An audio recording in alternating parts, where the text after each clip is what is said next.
नमस्कार, KP news 24/7 में आपका स्वागत है। मैं हूं आयुषी विजयवर्गीय आपके साथ। तो चलिए खबरों के सफर की शुरुआत करते हैं और सबसे पहले एक नजर हेडलाइंस पर। बसव कल्याण में 2023 का स्वाभिमानी कल्याण पर्व 21 और 22 अक्टूबर को। रुबीना बेगम को शिक्षक इकाई के बीदर तालुका अध्यक्ष के रूप में नियुक्त किया गया। मेरी पार्टी को फैसला करना है, कर्नाटक के सीएम बनने के बारे में कार्यकर्ताओं के सवाल पर डीके शिवकुमार ने दिया जवाब। देवनहल्ली के किसान औद्योगिक उद्देश्यों के लिए भूमि अधिग्रहण का विरोध कर रहे हैं। सभी डॉक्टर्स के लिए ग्रामीण सेवा अनिवार्य नहीं, मंत्री एचके पाटिल ने बताया। हम जिस योजना का शिलान्यास करते हैं उसका उद्घाटन भी करते हैं, साहिबाबाद की जनसभा में बोले पीएम मोदी। वकील ने राहुल गांधी की लोकसभा सदस्यता बर्खास्त करने की लगाई थी याचिका, सुप्रीम कोर्ट ने लगा दिया 1 लाख रुपए का जुर्माना।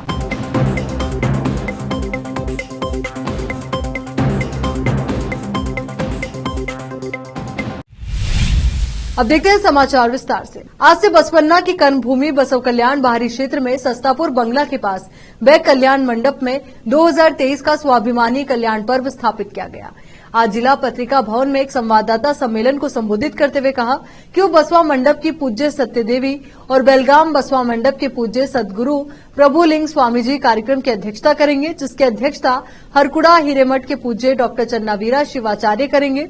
श्री शिवलिंगेश्वर वीरकत मठ के पूजनीय शिवलिंग महास्वामी त्रिपुरांत गवी मठ के पूज्य घनलिंग रुद्र मुनि शिवाचार्य और चित्रदुर्ग जिले के चल्लाकेरे हडपा के अपन्ना पीठ के पूज्य गुरुस्वामी उपस्थित रहेंगे। राज्य के वन, पर्यावरण और जीव विज्ञान विभाग मंत्री और जिला प्रभारी मंत्री ईश्वर खंडे समारोह का उद्घाटन करेंगे और कांग्रेस नेता धनराज तलमपल्ली बसवा ध्वजारोहण करेंगे। बेलगाम के शरण अशोक बेंडीगेरी अध्यक्षता करेंगे। राज्य के शहरी प्रशासन और हज मंत्री रहीम खान, औराद के विधायक प्रभु चौहान, स्थानीय विधायक शरणु सलगार, हुमनाबाद के विधायक डॉक्टर सिद्धलिंगप्पा पाटिल, बीदर दक्षिण निर्वाचन क्षेत्र के विधायक डॉक्टर शैलेंद्र बेलदाड़े, विधान परिषद सदस्य अरविंद कुमार अरली, पूर्व मंत्री राजशेखर पाटिल, बीदर नगर परिषद के सदस्य मुख्य अतिथि के रूप में उपस्थित रहेंगे। रुबीना बेगम को शिक्षक इकाई के बीदर तालुका अध्यक्ष के रूप में नियुक्त किया गया है। बीदर जिला अध्यक्ष जॉन वेस्ले ने एक विज्ञप्ति में कहा कि केपीसीसी अध्यक्ष डीके शिवकुमार की सिफारिश और प्रदेश अध्यक्ष बसवराज गुरुकार के आदेश पर रुबीना बेगम को जिला कांग्रेस कमेटी के बीदर तालुका अध्यक्ष के रूप में नियुक्त किया गया है। हर साल की तरह इस साल भी शहर के नेहरू स्टेडियम के पास बीसीएम में श्री रामलीला उत्सव समिति की ओर से नादहब्बा विजयादशमी दशहरा का आयोजन किया जा रहा है। 23 अक्टूबर सोमवार को शाम 6 बजे छात्रावास परिसर में धूमधाम से सांस्कृतिक कार्यक्रम का आयोजन किया जाएगा, जिसमें नाट्यश्री रानी सत्यमूर्ति मंडली द्वारा भरतनाट्य एवं महेश कुंवर मंडली द्वारा संगीत दरबार और विभिन्न कला मंडलियों द्वारा सांस्कृतिक कार्यक्रम और देशभक्ति गीत होंगे।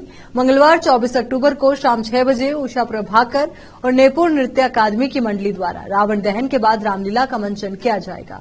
श्री रामलीला उत्सव समिति के मानद अध्यक्ष ईश्वर सिंह ठाकुर, अध्यक्ष चंद्रशेखर गादा, महासचिव महेश्वर स्वामी ने कहा कि जनता को इस कार्यक्रम में बड़ी संख्या में भाग लेना चाहिए और कार्यक्रम को सफल बनाने में सहयोग करना चाहिए। अब देखते हैं राज्य के अन्य क्षेत्रों के समाचार। कर्नाटक के उप मुख्यमंत्री डीके शिवकुमार ने कहा कि कांग्रेस ये फैसला करने जा रही है कि वो कब राजा बनेंगे, यानी राज्य के मुख्यमंत्री बनेंगे। वो पत्रकारों से बात कर रहे थे जब उन्होंने ये टिप्पणी की। मेरी पार्टी को फैसला करना है। कर्नाटक कांग्रेस प्रमुख ने ये बात तब कही जब एक मीडिया कर्मी ने उनसे पूछा कि वो कब राजा बनेंगे, जैसा कि उनके समर्थक चाहते हैं। इस साल की शुरुआत में कर्नाटक विधानसभा चुनाव में कांग्रेस की शानदार जीत के बाद सबसे पुरानी पार्टी के शीर्ष नेतृत्व ने मुख्यमंत्री पद के चेहरे पर कई दिनों तक मंथन किया। हालांकि रिपोर्ट्स में दावा किया गया है कि शिवकुमार को 2024 में आगामी लोकसभा चुनाव में उनके प्रदर्शन के आधार पर मुख्यमंत्री के कार्यकाल का आधा हिस्सा देने का वादा किया गया था। कर्नाटक के बड़े और मध्यम उद्योग मंत्री एमबी पाटिल ने कहा है कि देवनहल्ली में किसान औद्योगिक उद्देश्यों के लिए भूमि अधिग्रहण का विरोध कर रहे हैं और इस मुद्दे पर चर्चा के लिए 25 अक्टूबर को एक बैठक होगी। मंत्री ने एक बयान में कहा कि बुधवार को खनिजा भवन में किसानों और सरकार के प्रतिनिधियों के बीच एक बैठक हुई, जिसका कोई नतीजा नहीं निकला। देवनहल्ली तालुक के चंद्रायपाटन पटना होबली में कर्नाटक औद्योगिक क्षेत्र विकास बोर्ड के लिए 1777 एकड़ भूमि अधिग्रहण पर चर्चा के लिए 25 अक्टूबर को एक और बैठक बुलाई जाएगी। पाटिल ने कहा कि 13 गांवों के लोग भूमि अधिग्रहण का विरोध कर रहे हैं। बैठक में शामिल किसान नेता बैया रेड्डी, चुक्की नंजुंदा स्वामी और अन्य ने भूमि अधिग्रहण का विरोध किया। इस संबंध में जो प्रारंभिक अधिसूचना जारी की गई है उसे रद्द किया जाए। किसानों के हवाले से कहा गया है कि सैकड़ों किसान परिवारों का जीवन इस जमीन पर निर्भर है। मंत्री ने किसान प्रतिनिधियों से कहा कि अगर 25 अक्टूबर की बैठक विफल रहती है तो इस मुद्दे पर मुख्यमंत्री से चर्चा करेंगे। मेडिकल कॉलेजों से निकलने वाले नए डॉक्टर्स के लिए राहत। राज्य कैबिनेट ने गुरुवार को अनिवार्य ग्रामीण सेवा संशोधन विधेयक 2023 लाकर और एक अध्यादेश के माध्यम से इसे मंजूरी देकर अनिवार्य ग्रामीण सेवा के संबंध में कानून में ढील देने का फैसला किया है। कानून और संसदीय कार्य मंत्री एच.के. पाटिल ने कैबिनेट बैठक के बाद संवाददाताओं से कहा कि उन्होंने सभी डॉक्टर्स के लिए अनिवार्य ग्रामीण सेवा मानदंड को बदलने का फैसला किया। इसके बजाय उन्हें उपलब्ध पदों के आधार पर या सरकार द्वारा तय की गई सीमा तक भर्ती किया जाएगा। उन्होंने कहा कि ये नियम एमबीबीएस स्नातकों के साथ साथ उन लोगों पर भी लागू होता है जिन्होंने स्नातकोत्तर की पढ़ाई पूरी कर ली है। ये सभी के लिए अनिवार्य नहीं है। सभी खाली पदों को भरने के लिए डॉक्टर्स की भर्ती की जाएगी और जरूरत पड़ने पर सरकार और डॉक्टर भी ले सकती है। हम आवश्यकताओं के आधार पर भर्ती करेंगे, सभी के आधार पर नहीं। अगर हम एक गांव में 3 डॉक्टर्स को भेजते हैं तो ये मानव संसाधन की आवश्यकता नहीं होगी, अनावश्यक बर्बादी होगी। यहाँ रुक रहे एक छोटे से ब्रेक के लिए, जल्द हाजिर होंगे।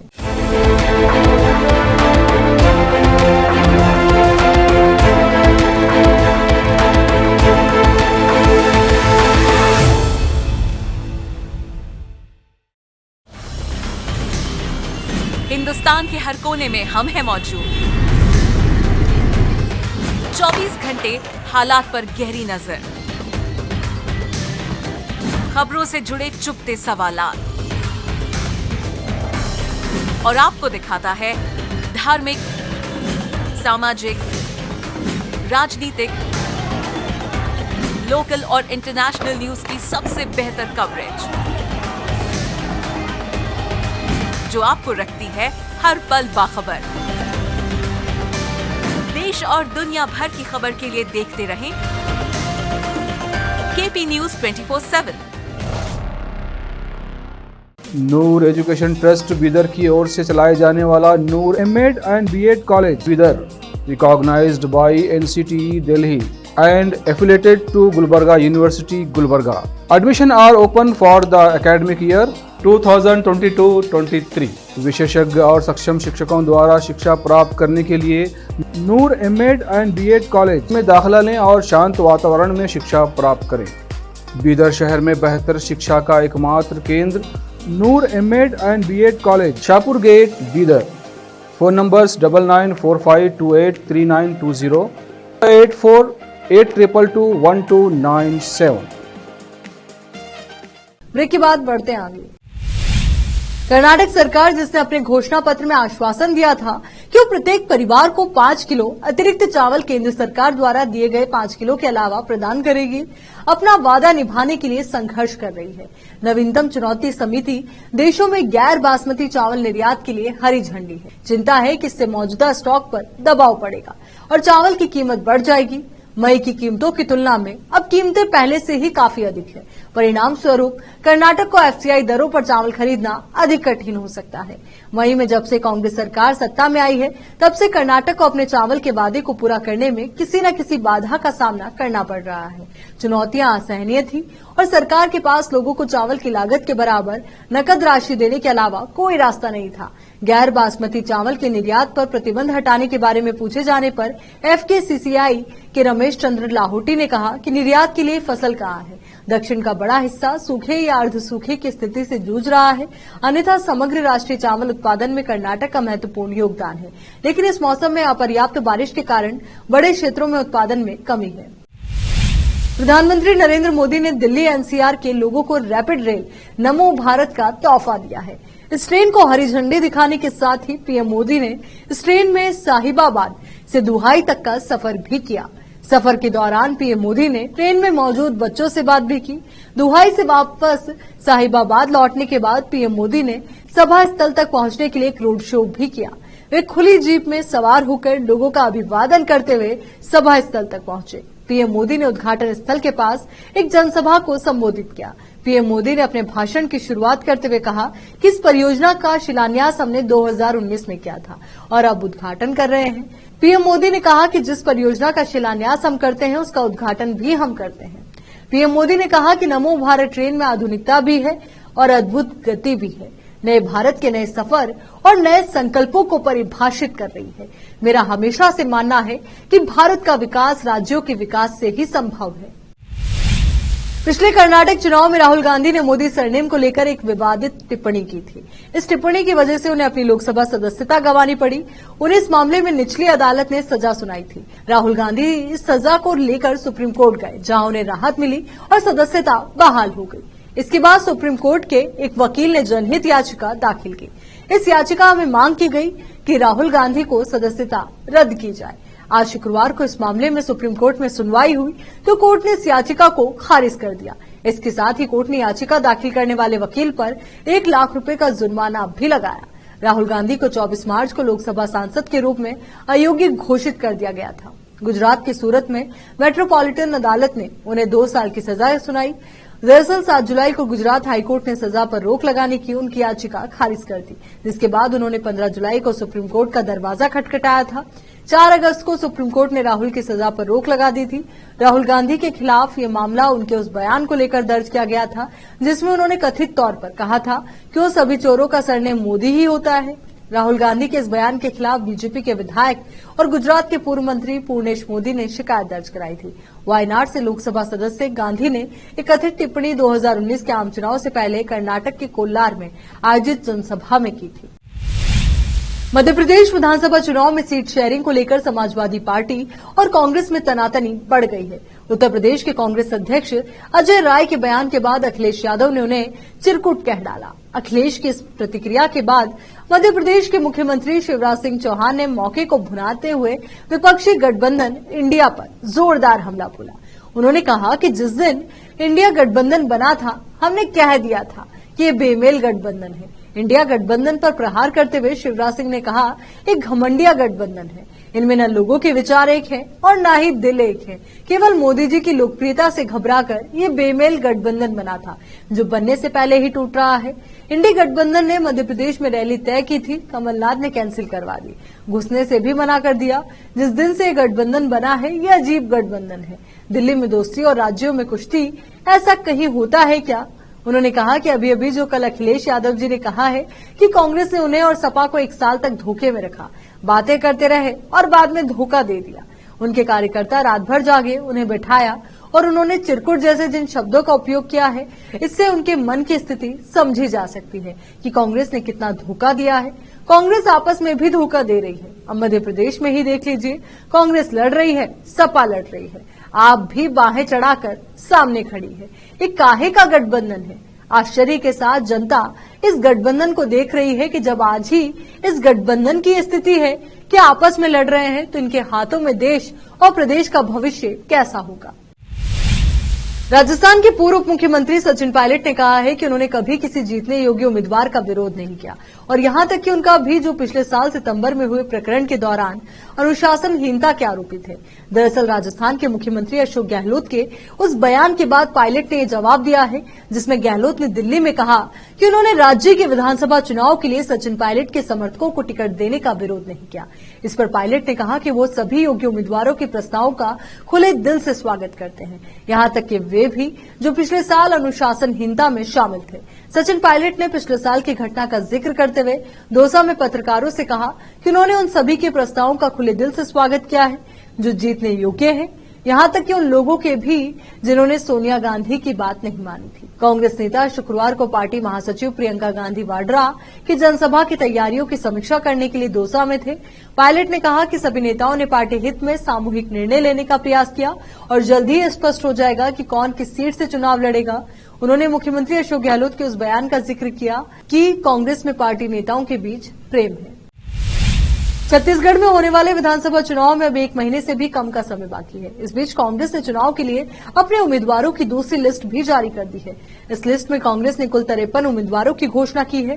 तो वहीं आपको बताते हैं कि किन्हें इस बार मौका मिला है, किन्हें विधानसभा चुनाव का टिकट मिला है। कांग्रेस ने छत्तीसगढ़ विधानसभा चुनाव के लिए जारी की गई दूसरी लिस्ट में राज्यसभा की पूर्व सांसद छाया वर्मा को धारसीवा सीट से उम्मीदवार बनाया है। इससे पहले कांग्रेस ने रविवार को 30 उम्मीदवारों की पहली सूची जारी की थी। इस लिस्ट में टीएस सिंहदेव को अंबिकापुर विधानसभा क्षेत्र से मैदान में उतारा गया था। इस लिस्ट को मिलाकर कांग्रेस ने अब तक अपने 83 उम्मीदवार घोषित कर दिए गए हैं। छत्तीसगढ़ चुनाव में कांग्रेस द्वारा जारी की गई उम्मीदवारों की लिस्ट ने पार्टी नेताओं में नाराजगी पैदा कर दी है। अंतागढ़ निर्वाचन क्षेत्र से टिकट न मिलने के बाद कांग्रेस के विधायक अनूप नाग नाराज हो गए। उन्होंने पार्टी पर दूसरे दलों से आए नेताओं को टिकट देने का आरोप लगाया। टिकट न मिलने से नाराज अनूप नाग ने ऐलान किया है कि वो अंतागढ़ विधानसभा सीट से निर्दलीय चुनाव लड़ेंगे। यहाँ रुक एक और छोटे से ब्रेक के लिए फौरन लौटेंगे।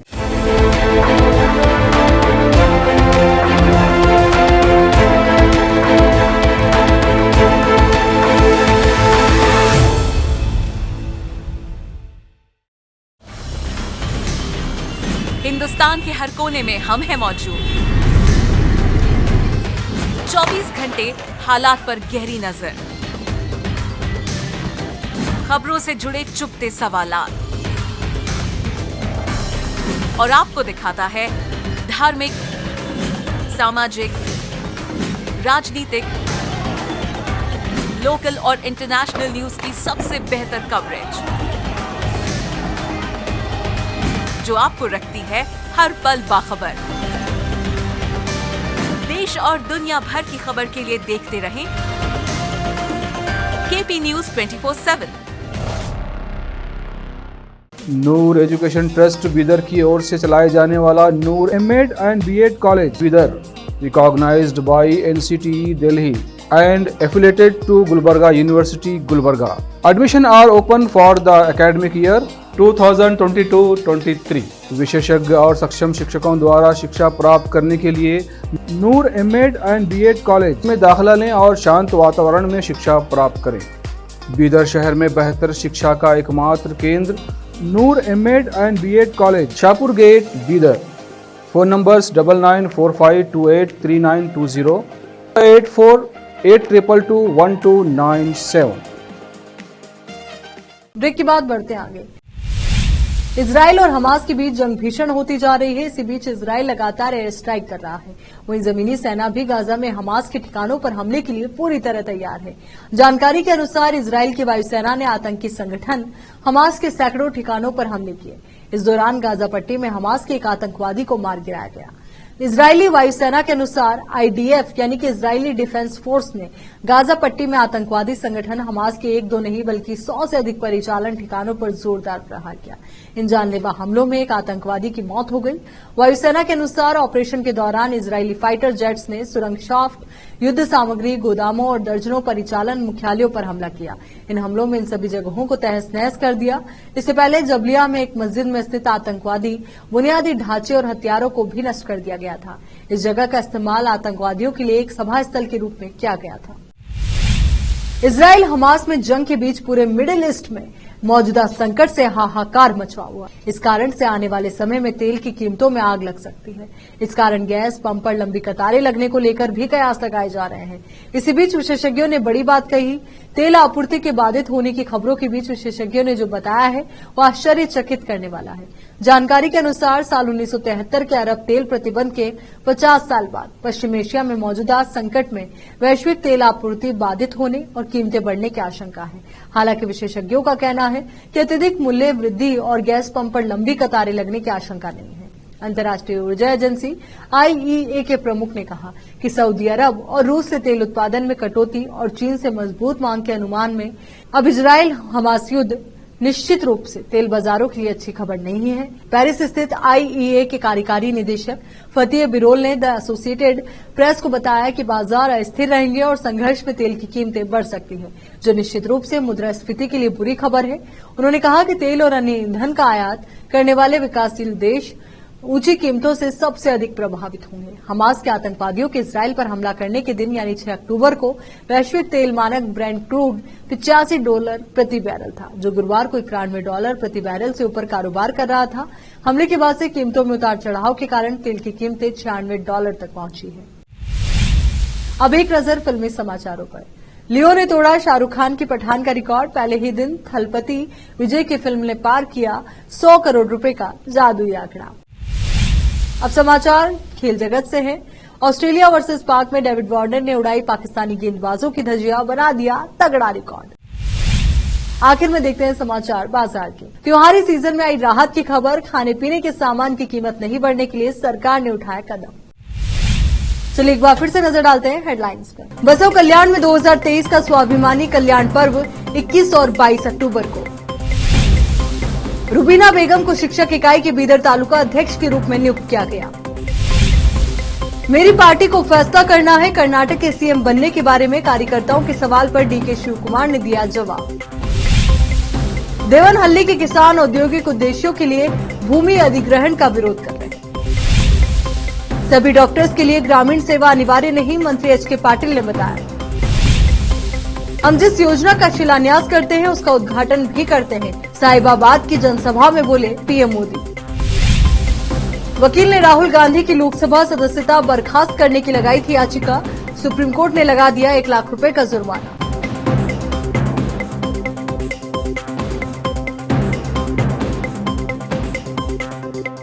केपी न्यूज के इस बुलेटिन में फिलहाल के लिए इतना ही। देश और दुनिया से जुड़ी तमाम ताजा खबरों के लिए आप बने रहिए केपी न्यूज 24/7 के साथ। धन्यवाद।